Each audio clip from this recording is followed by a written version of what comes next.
Hello my YouTube family, welcome back to my channel. আজ আর একটা নতুন রেসিপি নিয়ে তোমাদের সামনে চলে এসেছি। চলো রেসিপি শেয়ার করা যাক তোমাদের সাথে। রেসিপি দেখে তোমরা হয়তো বুঝতে পারছো না, চলো তোমাদেরকে বলেই দিই। আজ তোমাদেরকে মূলোর টক মিষ্টি চাটনি বানিয়ে দেখাবো। চলো, দেখো দুটো মূলো বেঁচে ছিল, তো কি করব ভাবলাম, তাই ভেবে তোমাদের সাথে একটা ঝটপট রেসিপি শেয়ার করে ফেললো। আমার মায়ের হাতের রেসিপি, কিন্তু অবশ্যই সবাই ফুল ভিডিও দেখবে, লাইক কমেন্ট শেয়ার করবে। তার আগে একটু মধুকে দেখে নাও সবাই, যেহেতু মায়ের বাড়ির রেসিপি তার জন্য মধুকে একটু দেখিয়ে দিলাম তোমাদের সাথে। মধু বসে একটু পোজ দিচ্ছে আমি জানি না মধু কী দিচ্ছে। মধু আমাকে যেরম পাঠিয়েছে আমি মধুকে সেভাবে। মধু এখন বসে বসে কাঁচা তেঁতুল খাচ্ছে, সেটাই দেখাচ্ছে তোমাদেরকে বন্ধুরা।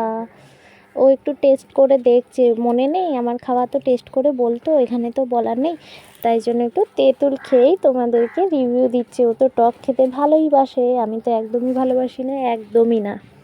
তা চলো তেঁতুল খাক, এদিকে আমরা রেসিপিতে যাওয়া যাক।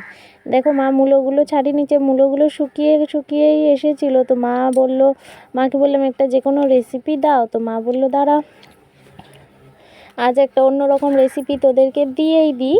তো মার এই রেসিপিটা কিন্তু আমার খুবই পছন্দের। মানে আমি একবারই খেয়েছিলাম মার হাতে, এটা দারুণ লেগেছিলো। আমার বিয়ের আগে একবার বানিয়েছিল, ব্যাপক লেগেছিল।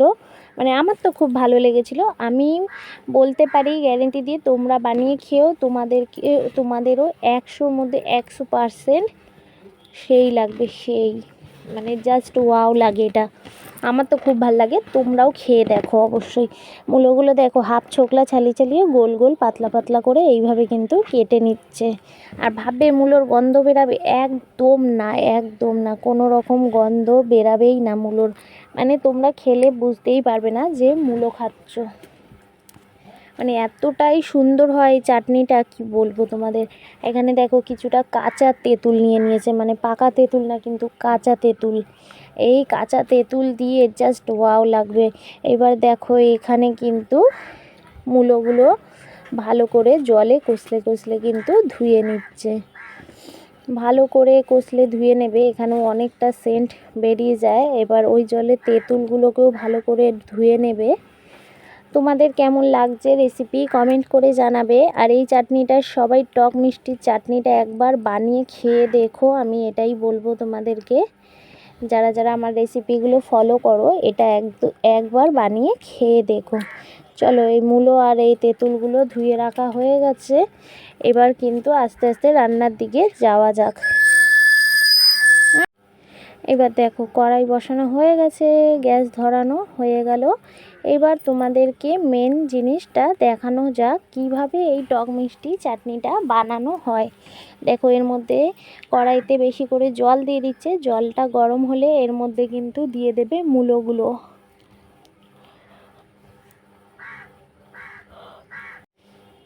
এবার দেখো মূলোগুলো সব এক এক করে দিয়ে দিচ্ছে এই জলে, দিয়ে ভালো করে ফুটিয়ে কিন্তু মূলোগুলোকে সেদ্ধ করে নেবে। আর তার উপর দিয়ে কিন্তু তেঁতুলগুলোও দিয়ে দিল, কাঁচা তেঁতুল তো, যাতে সেদ্ধ হয়ে যায় বেশ ভালো করে।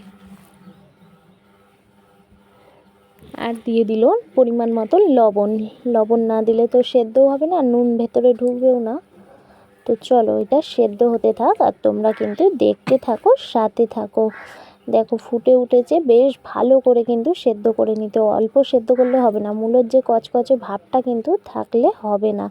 তাই ভালো করে সেদ্ধ করে নিতে হবে, বেশ কিছুক্ষণ সময় ধরে, ধৈর্য ধরে রান্নাটা করতে হবে। তাহলে দেখবে যাকে খাওয়াবে সেই কিন্তু প্রশংসা করবে, এমন না যে বলবে ভালো হয়নি, আমি বলছি প্রশংসা করবেই।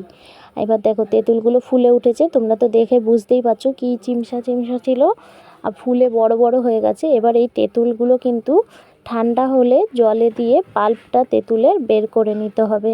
ছোকলাগুলো, তারপরে বীজগুলো সব আলাদা করে তেঁতুলের যে পাল্প ভেতরে, ওটা বের করে নেবে। গরম আছে, একটু আস্তে ধীরে করে নিতে হবে। এইভাবে তেঁতুলের সব পাল্পটা বের করে জলটা ছেঁকে এই তেঁতুলের ছিবনাগুলো সব ফেলে দিয়ে আলাদা করে নিতে হবে।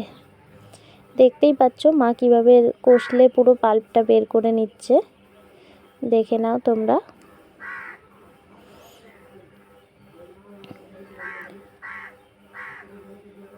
এইটুকু মা ছেঁকে নেবে ছাঁকনি দিয়ে, যাতে একটুও পরিমাণে ওই বীজ বা খোসা এই সবগুলো না যায়। একটু সময় ধরতে হবে, একটু ধৈর্য ধরে করার ব্যাপার। আর এদিকে দেখো ভালো করে মূলোগুলো আরেকটু সেদ্ধ করে নিচ্ছে, একটা তেঁতুল থেকে গেছে মূলোর মধ্যে। তো দেখো এদিকে তেঁতুলের পাল্পটাও বের করা হয়ে গেছে, আর এদিকে কিন্তু মূলোগুলো সেদ্ধ হয়ে গেছে। তাই মূলোগুলো এবার জল থেকে কিন্তু নামিয়ে নেওয়া হচ্ছে, জল ছেঁকে একেবারে তুলে নিচ্ছে। দেখো মূলো এইভাবে যদি সেদ্ধ করে নেওয়া হয়, গ্যাসটাও চলে গেল, মূলো যে একটা গ্যাস হয় সেই গ্যাসটাও চলে যাবে, গন্ধটাও বের হয়ে যাবে, আর সেদ্ধও হয়ে যাবে। এইভাবেই চলছে রান্নাটা, তোমরা সবাই দেখতে থাকো। দেখো এদিকে মূলো পুরো সেদ্ধ, এদিকে তেঁতুলের পাল্পও কিন্তু রেডি হয়ে গেছে। এবার আবার করে কড়া বসিয়ে কড়াটা মুছে নিল জল যাতে না থাকে। এবার দিয়ে দেবে এর মধ্যে কিন্তু সাদা তেল। তোমরা সর্ষের তেলও ব্যবহার করতে পারো, তোমাদের ইচ্ছে মতন যে কোনো তেল কিন্তু ব্যবহার করতে পারো। এবার দেখো এর মধ্যে দিয়ে দেবে শুকনো লঙ্কা, আর ফোড়নে দেবে শুকনো লঙ্কার সাথে দেবে 5 ফোড়ন। দিয়ে দিল 5 ফোড়ন, স্বাদ মতন, বেশি দেবে না, পরিমাণ মতন একটু দিয়ে দিও। আর একটু দিয়ে দিল কালো সর্ষে, দিয়ে ভালো করে নাড়াচাড়া করে বেশ ভালো করে ভাজা ভাজা করে নিতে হবে কিন্তু এটাকে। ওই দেখো এর মধ্যে এবার ভাজা হয়ে যাওয়ার পরে মূলোগুলো এক এক করে কিন্তু ছেড়ে দিচ্ছে। সব মূলোটা এর মধ্যে দিয়ে ভালো করে একটু নাড়িয়ে চাড়িয়ে সামান্য হলুদ আর একটু নুন দিয়ে কিন্তু নাড়িয়ে চাড়িয়ে নেবে ভালো করে। দেখো এর মধ্যে দিয়ে দিল লবণ পরিমাণ মতন, আর দিয়ে দেবে কিন্তু পরিমাণ মতন হলুদ, দিয়ে বেশ ভেজে নেবে একটু হালকা নাড়িয়ে চাড়িয়ে নিয়ে। তারপর এর মধ্যে কিন্তু একে একে আরও জিনিসগুলো দিয়ে দেবে। চলো তোমরা দেখতে থাকো, সাথে থাকো। ভিডিও ভালো লাগলে লাইক কমেন্ট শেয়ার করো, যারা নতুন আছো চ্যানেলটা সাবস্ক্রাইব করো। দেখো এবার কিন্তু এর মধ্যে পরিমাণ মতন চিনি দিয়ে দিচ্ছে, চিনিটাও কিন্তু অনেকটাই বেশি দিতে হবে। তার সাথে অনেকগুলো নকুন দানাও মা অ্যাড করে দিয়েছে। এটা কিন্তু তোমাদের ইচ্ছে মতন, যে যতটা চিনি দিয়েও করতে পারো। মার কাছে নকুন দানাগুলো ছিল তো মা অ্যাড করে দিয়েছে। আর দেখো দেওয়া হয়ে গেল কিন্তু তেঁতুলের পাল্পটাও, দিয়ে বেশ ভালো করে নাড়িয়ে চাড়িয়ে ভালো করে জল দিয়ে দেখো এবার কিন্তু অনেক করে ফোটাতে হবে, তাহলেই কিন্তু ওই মূলোর মধ্যে নুন চিনি তারপরে টক ভালো করে ঢুকবে। কিন্তু বেশ খানিকক্ষণ আধা ঘন্টা মতন লেগেই গেছে সময় ফুটিয়ে নিতে, কারণ বেশি করে না ফোটালে জেলি জেলি ভাবটা তো ওর মধ্যে ঢুকবে না, আর মূলোটা খেতে তখন মূলোর মতনই লাগবে। এমনভাবে ফোটাতে হবে আর একটা জেলি জেলি ভাব আনতে হবে যাতে মনেই না হয় ওটা কিন্তু মূলো। তো এইভাবেই কিন্তু মা বেশ সময় ধরে ওটাকে ফুটিয়ে কিন্তু দেখতেই পারবে শেষ পর্যন্ত কোন পর্যায়ে আসে। এখন হয়তো বোঝা যাচ্ছে না, লাস্ট পর্যন্ত দেখতে থাকো তোমরা।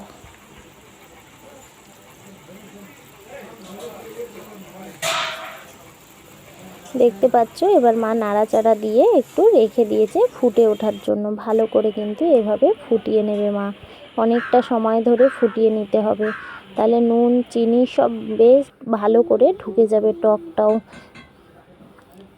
একবার করে সবাই বানিয়ে খেয়ে দেখো কতটা সুন্দর লাগে। এই জিনিসটা অনেকেই পছন্দ করে না, মূলো জিনিসটা। যারা যারা পছন্দ করো তারা তো বানাবেই, যারা পছন্দ করো না তাদেরকে বলছি একবার বানিয়ে খেয়ে দেখো। এই চাটনিটা শেষ পাতে যা লাগে না কি বলবো তোমাদের, একবার বানিয়ে খেয়ে দেখো। বেসিক্যালি ওদেরকেই বলছি যারা মূলো পছন্দ করো না। আমিও কিন্তু মূলো একদমই পছন্দ করি না, কিন্তু এই চাটনিটা আমার খুবই ভালো লেগেছিল মা যখন বানিয়ে খাইয়েছিল, তাই জন্যই মাকে বললাম মূলোর চাটনি দেওয়ার কথা। তো দেখো এবার ফাইনাল রেজাল্টটা কেমন লাগছে তোমরা কিন্তু কমেন্ট করে জানিও। আমার তো জাস্ট দেখেই ওয়াও লাগছে, তোমাদের কেমন লাগছে কমেন্ট করে জানিও। আর এই মূলোর চাটনির পাশাপাশি আজকে কি মাদের বাড়ি রান্না হয়েছিল সেটাও চলো তোমাদের সাথে একটু শেয়ার করে দিই। এখানে হয়েছিল পালং শাক বড়ি দিয়ে, আর হয়েছিল তোমাদের এখানে বেগুন ভাজা, আর হয়েছিল আলু দিয়ে সয়াবিন আলুর তরকারি। এটুকুই ছিল আজকের রেসিপি। আর ভাত তো কমন ভাত ছিল। তোমাদের কেমন লাগলো আজকের রেসিপিটা অবশ্যই কমেন্ট করে জানিও। ভিডিও ভালো লাগলে লাইক কমেন্ট শেয়ার করে দিও। এরকম সুন্দর সুন্দর ভিডিও পেতে চ্যানেলটা সাবস্ক্রাইব করে পাশে থেকো, পাশে থাকা বেল আইকনটি ক্লিক করে দিও। দেখা হচ্ছে নেক্সট কোনো ব্লগ ভিডিও অথবা কিচেন ভিডিও নিয়ে।